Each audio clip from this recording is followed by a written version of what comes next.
So hello everyone, my name is Riddhi Nanda Kumar and I'm here with Silpa Annavarapu here today to talk about neuroscience and her journey with neuroscience. So thank you so much Silpa for being here.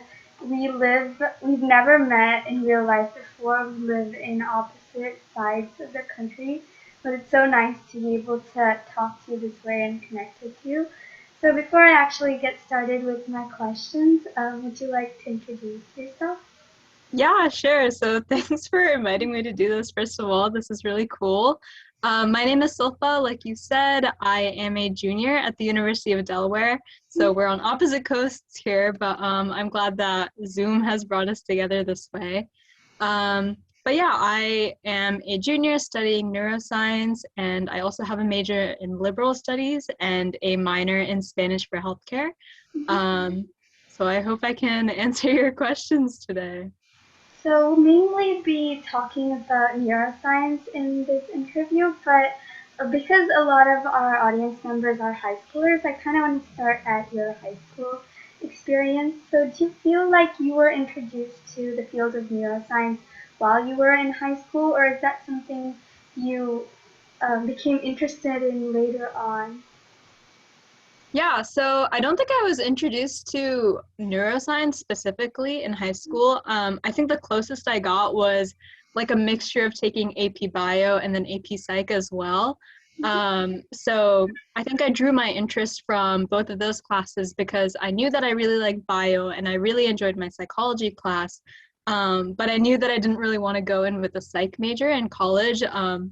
Just because it's very broad, at least at the University of Delaware with the classes and everything. So I wanted more of a biological foundation to psychology, which is why I thought neuroscience was like a great blend of the two fields. So that's why I picked neuroscience. And so I don't think I was ever specifically introduced to neuroscience, and I never took any neuroscience classes or anything like that.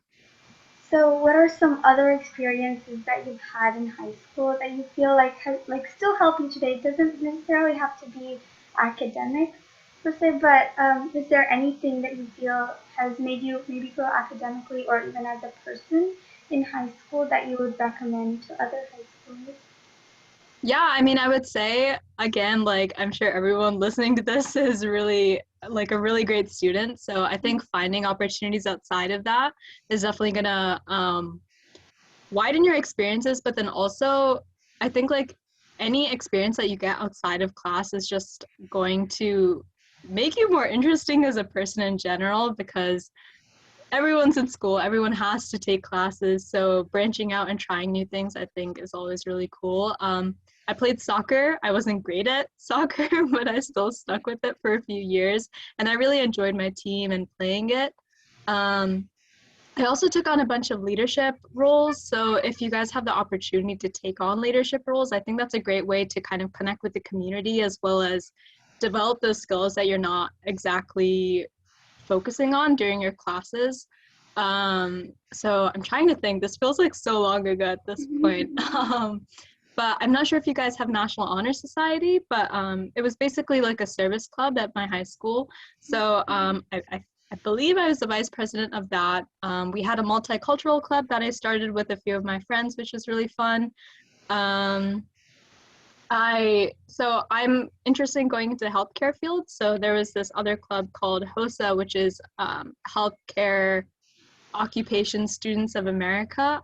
So I was a state vice president for that. So a lot of it was just kind of trying to take on as many opportunities as possible outside of class, but still find a way to weave it in with what I was interested in. Um, so yeah, those are just a few things. I honestly don't remember all of the details, but yeah. Do you feel like how was it how are you able to balance all of your like outside extracurriculars? And I feel like you probably do that now too. So, like, how do you just find that way to balance everything that you kind of do?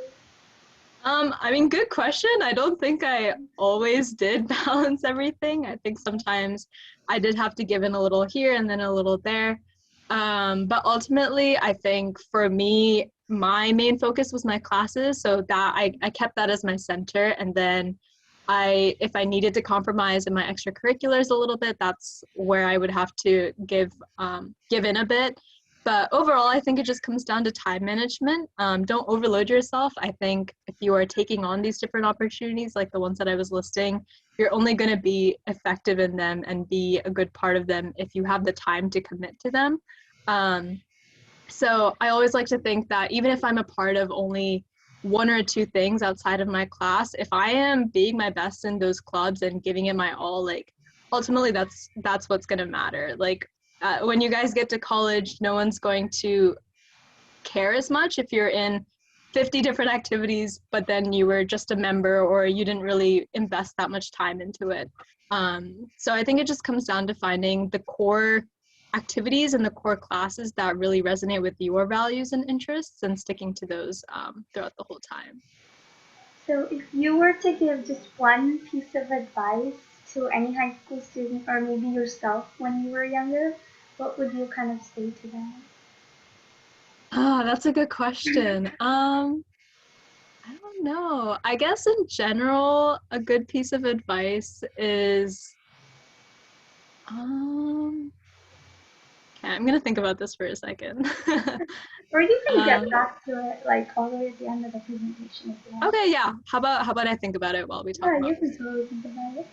So So let's move on from your high school experience and then let's get to college. So a lot of seniors at our school were just getting accepted into colleges right now, and you go to University of Delaware. So how did you make the decision to apply there and to go there?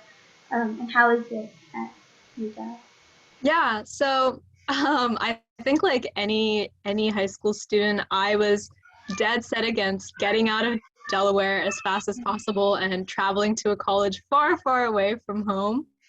And that's kind of the plan that I made for myself while I was applying to colleges. But I think um, in the whole application process, I applied like in hindsight to the most random schools that I definitely would not envision myself at looking back on it. So I'm really glad that I ended up at UD. I did apply to schools that were further away, but ultimately UD was the best choice for me financially. It was also after getting here, I realized the advantages more than I did before getting here. So at least for me, I knew that because I wanted to be pre-med and go into the medical field, having hospitals close by for me to volunteer in and knowing the area proved to be really, really beneficial for me because the summer would come and I could just drive 15 minutes in the other direction and get to volunteer at my hospital, whereas other students were kind of stuck trying to travel and then go back to their local hospitals or figure out ways that they could stay in Delaware and find those same connections. So that home field advantage has really served me well, I think. It is a state school. It might not carry the same prestige as other schools, but I have been super happy here. I love all the friends that I've made. I love knowing the area that I'm in, and I can bug my parents for food once in a while when I am on campus. So it does come with its advantages. Ultimately, I think what you need to look for is not the title in it, but what will best cater your needs, what will be the most financially stable for you. Because it is undergrad, you're probably going to have more ahead of it. So it really comes down to how well um, how well you're able to make that experience for yourself.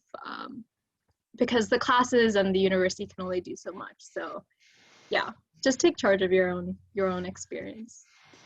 So you do study neuroscience at the University of Delaware, but you also um, study liberal studies and Spanish as a minor, right? So why do you think it's important to take on these other majors too? And actually, could you tell me a little bit about what liberal studies is and like how it's connected maybe to Yeah, neuroscience? definitely. So liberal studies is kind of an opportunity for us like neuro and other pre-med students to kind of get more of a humanities-based foundation instead of the strict STEM foundation that we're getting through the neuro, bio, chem, physics, all of that stuff. So right now I'm Mhm. actually taking a ethical aspects of healthcare class, which is part of that liberal studies major. So it's a really nice way to step back and look at the field that you're going into from a larger view instead of just the very technical details of it. Like there's so much more to becoming a doctor or going into the healthcare field than just knowing your equations and formulas and whatnot. So yeah, I think liberal studies exposed me to a lot of those other very applicable things that I probably wouldn't have considered of otherwise. I'm trying to think of other examples of classes that I took. I took a intro to global health class, which is really interesting. Again, I like to think bigger outside of Delaware, so being able to learn more about cultures and other healthcare systems around the world was really cool for me. Um, and I guess I can talk about Spanish. So Spanish was also, I took Spanish throughout high school and I knew that I wanted to continue learning it. So I took AP Spanish in high school and then I found out that UD had a Spanish for healthcare specific minor. So tailoring those Spanish classes to learning medical terminology or learning how to apply the Spanish language to healthcare settings in general.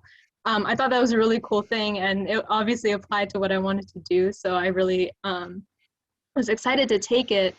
And yeah, that's also been really fun. It's just really, really nice to have other classes that I can go to that aren't just like orgo, chemicals, equations. I think I at least really enjoy having that breadth in my classes. So yeah, Spanish is really cool. Before the pandemic, right before the pandemic started, I got to go to Panama to study abroad and finish up some of my Spanish classes there. So yeah, having these other majors and minors honestly opens up cool opportunities that you might not get in like the one thing that you're studying.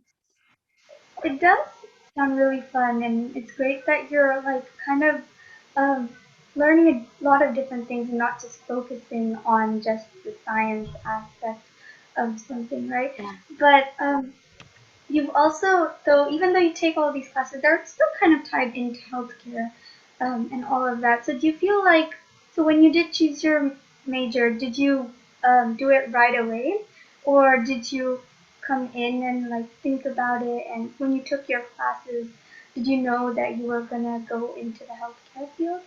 Yeah, so that's a good question. I think that varies by the college that you're applying to. So for UD, we needed to, you basically, when you send in your Common App or whatever your college application is, you select the major that you're interested in. I know at other schools, like you go there, you have a year or two to kind of decide what major you want.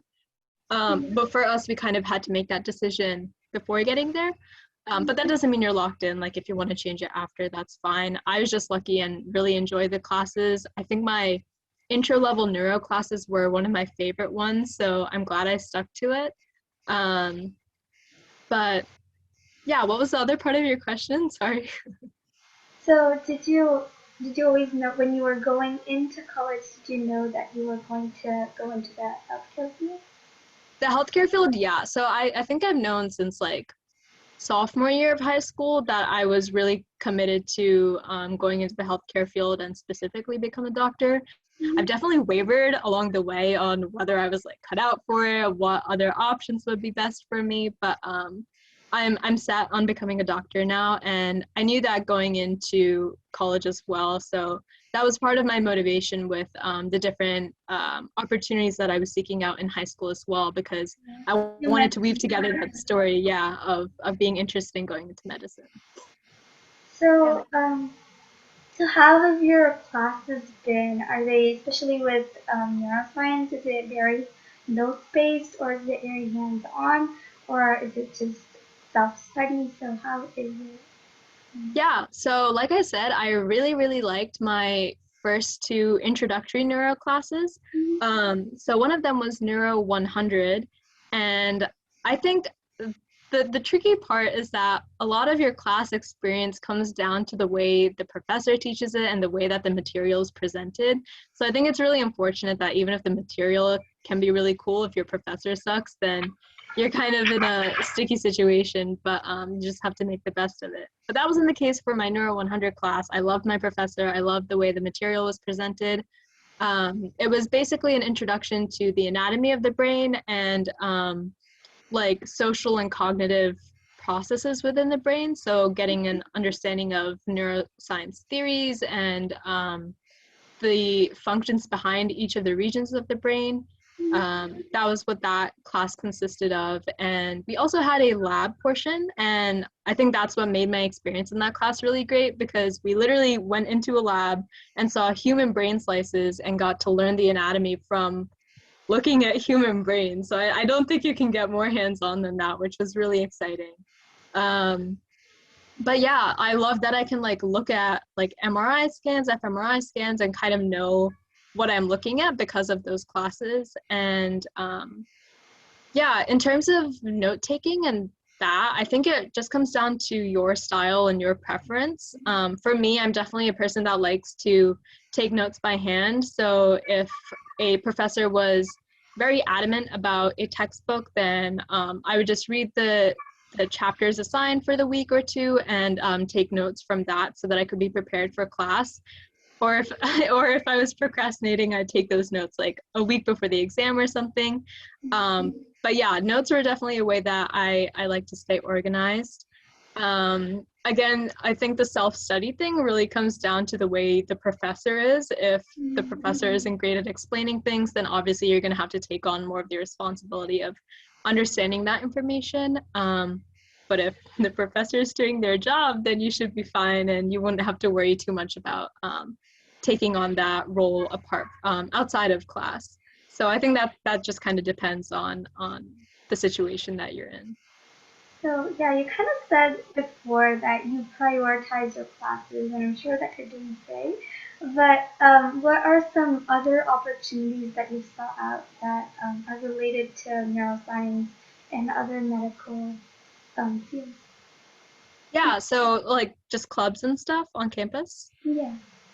Okay, yeah. So I am really big on service. Like I said, like in National Honor Society, that was a service club in high school. So I've been trying to apply that in college as well as best as I can. So first, I guess we can start with more of like the medical related club that I'm in, which is Phi Delta Epsilon. And that is a pre-medical professional fraternity. So it's not like the Greek life fraternity fraternities, but it's basically a place where all pre-med students can come together and you have this community that's built in. We have meetings every week and we just kind of have speakers that come in to talk about their experiences, and a lot of them are usually Phi DE alum. We have panels of like asking older students in our club like what classes they took or what recommendations they have. We do volunteering together and raise money for CHOP, the Children's Hospital of Philadelphia. So it's just a really great community. It's like a nice, like it's a one room filled with a bunch of other pre-med students who are all dedicated to the same path. So that's been really supportive in my journey. Anytime that I'm feeling like I'm not cut out for it, I have so many people that I can look to for advice. So if any of you are considering like joining a professional fraternity, that's a really great way to make friends and learn about the field that you're going into. So that's a really big medical related club that I'm in. In terms of service, one of the organizations I'm on the e-board for is called Lori's Hands, and that's a Delaware specific program, but I think they're branching out now to other states as well. But it's basically where students at UD are paired with members of the community that are older in Newark. Newark is the town that UD is in, but basically we're paired up with our clients, and all of these clients have some sort of a chronic illness, whether that's Parkinson's, Alzheimer's, or even just basic decline in function, whether they can't like bend down to lift something or they need to stay seated and can't walk around that easily. That's where we come in as student volunteers, and we go visit our clients once a week and just help them around the house, give them some companion because it can be lonely being old, and especially in the pandemic. when it's hard for them to be able to go outside, being able to run errands like grocery pickups or getting their medications. Or pre-pandemic, my partner and I would go and literally just talk to our 95-year-old client who was the sweetest person ever. And she'd ask us to like bake her cookies and we'd have tea together. It was a very chill experience. But it was really nice to know that what we were doing was like directly impacting this lady's experience. Like we could just brighten up her day once a week. And yeah, she just became like family, honestly, since we had been seeing her for over a year. But yeah, that's been a club that I've really, really loved. And I honestly hope to continue working with them in the future. And the one where we met, the Perry Outreach Program, is another great organization that I'm a part of. Basically, it's a mentor. It's a workshop. Okay, I'm messing this up. It's an orthopedic surgery and engineering workshop that we provide for free to young women of specifically minority backgrounds. So being able to help out and mentor students that are interested in the same field as me has been really rewarding. And I actually started it, I was a member of that program in high school, and then I found out later on that it was based out of UD. So that was really exciting that I could continue through from high school and then be on the flip side of it and help other students. But yeah, I'm rambling. Those are some of the big ones that I'm a part of. But yeah. No, of course, we can totally talk. So after finishing college, right, what plans do you have after? So you said you have lots of pre-med friends, you're part of all of these clubs, and kind of got this figured out, but then soon you'll be leaving this space and then going to another college and medical school. And actually, like, what plans do you have after? You might not necessarily go into medical school, maybe by the way, but so what plans do you have after college? Yeah, so my timeline is a little bit different than other students because I crammed in a lot of my classes early on during freshman and sophomore year. And especially another advantage of going to UD was that a lot of my high school classes, the credits transferred over to UD. So I was ahead of the game coming in a little bit in terms of my credits um, and my ability to fulfill the college requirements. So I'm actually graduating this. I'm a junior right now, but I'll be graduating this summer after one more class. Yeah, I actually saw in your email it says that you graduated at the year of 2021, so I was expecting that. And then you said that you were junior, so I was like, oh no. No, the math is correct. Okay. Yeah, so it was honestly a decision that I made this past year. I just realized that if I just planned correctly, I could finish everything up early on. And so right now that's the plan. Hopefully after I graduate, I have that year in between that I can hopefully get a job in something healthcare related, whether that's a scribe or a medical assistant or something, even an EMT would be really, really cool. I haven't decided those plans specifically yet. My first hurdle is to take the MCAT at the end of this summer. So if I pass the MCAT, then okay. All right. I'm getting confusing, but basically, if I rewind a bit, one of the programs that I'm a part of here at UD is the Medical Scholars Program, and it's a affiliation program with the Sidney Kimmel Medical College in Philadelphia. So basically, if you maintain a certain grade point average, and you're part of certain clubs and you pass an interview with the medical school that happens earlier on in your junior year, so it happened for me in October, then you're given conditional acceptance to be able to attend Sidney Kimmel Medical College. So my last hurdle in being able to go to Sydney SKMC is to take the MCAT.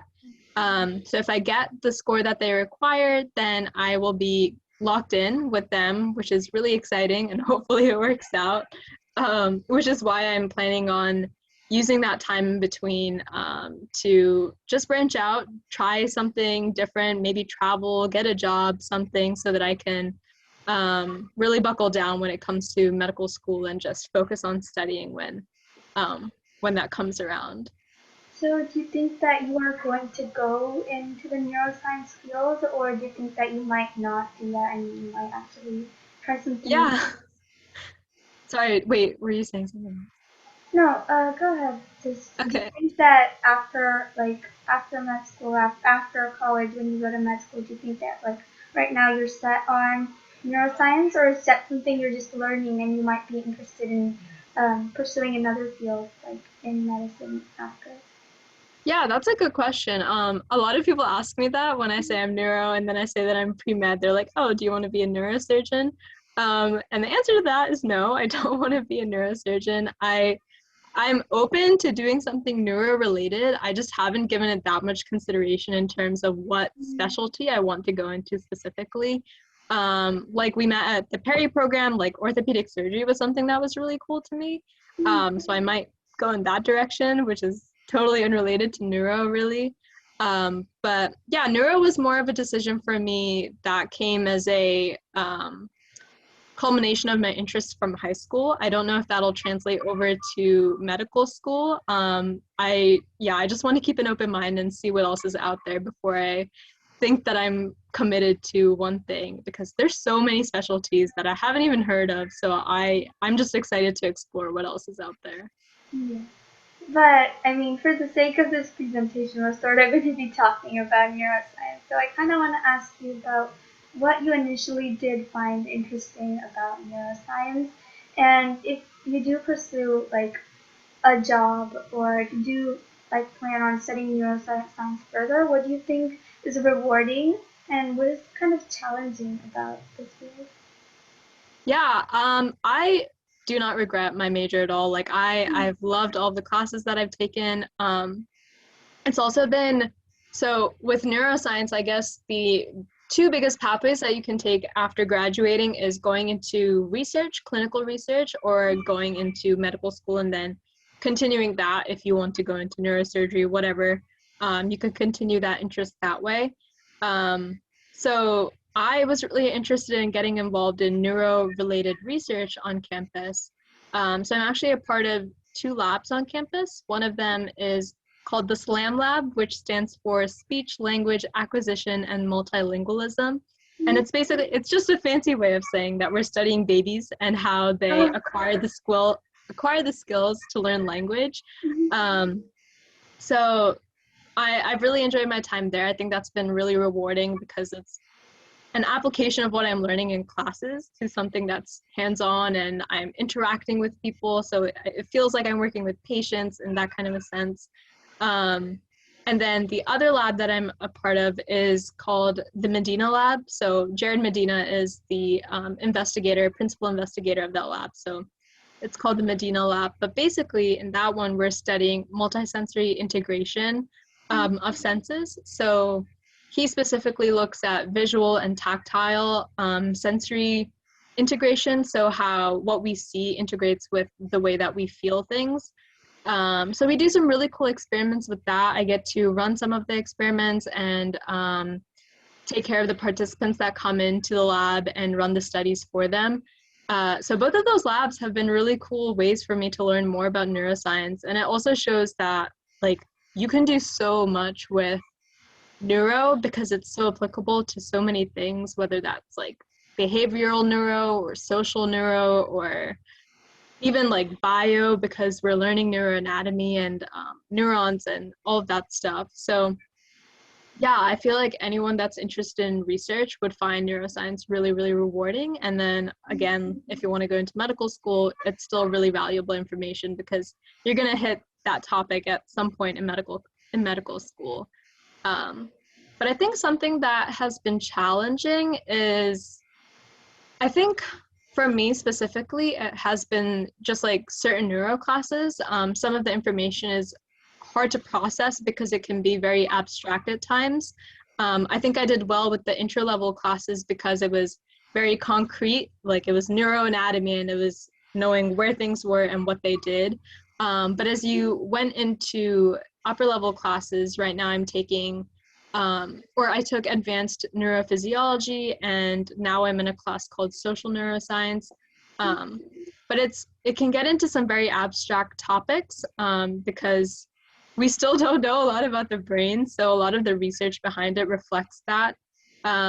So yeah, I think that's been hard when things are abstract and the concepts are always interesting. It's just a matter of sifting through all the information and trying to make a sense of it, which can get hard sometimes. But even these tough classes I've enjoyed. So I don't know that I definitely don't regret anything in my decisions of going neuro. No, that's awesome. Yeah, so I was also gonna ask you about whether you've like ever done research in the field. So you kind of answered that. So I want to ask you about how COVID-19 has kind of affected this because it's like completely changed our world so much. So how has your education changed? How has the neuroscience field itself kind of changed because of COVID-19, or like how has it been effective? Mm-hmm. Yeah. Yeah, definitely. So it's definitely changed a lot. I am at home and I've been at home for the past year at this point. So my like 3 years of college, I think I've been on campus a little bit longer than I have at home, but it's close to half and half, which is a little sad. Um, but yeah, so all of my classes are online. I haven't had any hybrid ones. So literally I've been in this room where I'm sitting in this exact spot like every day, working on my classes. But at the same time, the fact that I was able to switch to online without it messing up my classes too much was really nice, because I know a bunch of other students who need like biomed labs or chemistry labs needed to go in person. Having those virtually was just not a fun time. So I think I was just lucky that I was able to get my general chemistry, orgo labs all out of the way before switching to online. Um, but neuro has been pretty easy to adapt to an online format, because most of my classes now are lecture based. So it's just a professor kind of going through our information. We're reading a lot of research papers now and having discussions on those. So it's not so much going into the lab and looking at brains anymore. So I was lucky to get that out of the way. But I'm sure if freshmen right now who are in neuro, I'm not sure completely how they've adapted labs and stuff to an online format. So I'm sure that's not ideal for them. But overall, it hasn't been too bad. I enjoy rolling out of bed to my desk every day. It's very convenient, and I will probably miss it when things are back in person. Yeah. But yeah, it hasn't been too bad, honestly. Yeah. It was a good 1 year, but I think after this, like, I cannot stay at home any longer, but it was fun while it lasted. Yeah, yeah, So, yeah. yeah, we kind of did talk for 30 minutes, and the meeting will probably end in like few minutes. So before we end, like, so I think like it's good to end now. So do you think that you want to like say something like, oh wow, I don't know what I'm saying anymore. Okay, You're do you good. want to end with some final words? Yeah, yeah, yeah. I guess just like so who's watching this? Is this like people who are interested in neuro or Yeah, so we do have like lots of we at our school we do have this thing called a biomedical academy where okay. students can actually take elective courses where people do um, like are interested in the medical field, and then there's also like clubs that I'm part of, especially SIMO that might want this. So I'm going to share it with those clubs, and they would share it with the students there, and high school students are going to be looking at it. Okay, gotcha. Yeah, I mean, neuro is really cool. Highly recommend it. If you are considering it at all, if you have a love for bio and psychology, but don't want to put yourself in a box with those very specific fields, I think neuroscience is the perfect blend of the two, especially because it integrates a lot of bio classes and psych classes if you choose to take them. Mhm. Um, but yeah, I love it a lot. I hope that you consider it if you're going into college and you're thinking of majors to pick. Um, But yeah, if anyone like has any questions in the future, they can reach out to me. I'd be happy to answer them. Um, but yeah, good luck with college and high school. Yeah, if you do, is it okay if like someone does want your email? Like, could I share it? Oh yeah, go for it. That's totally fine. Yeah, okay. Yeah, thank you so much for being here. Like, it was awesome to have you here. You're super sweet. So, thank you. Yeah, of course. Thanks for inviting me to this. This has been really fun.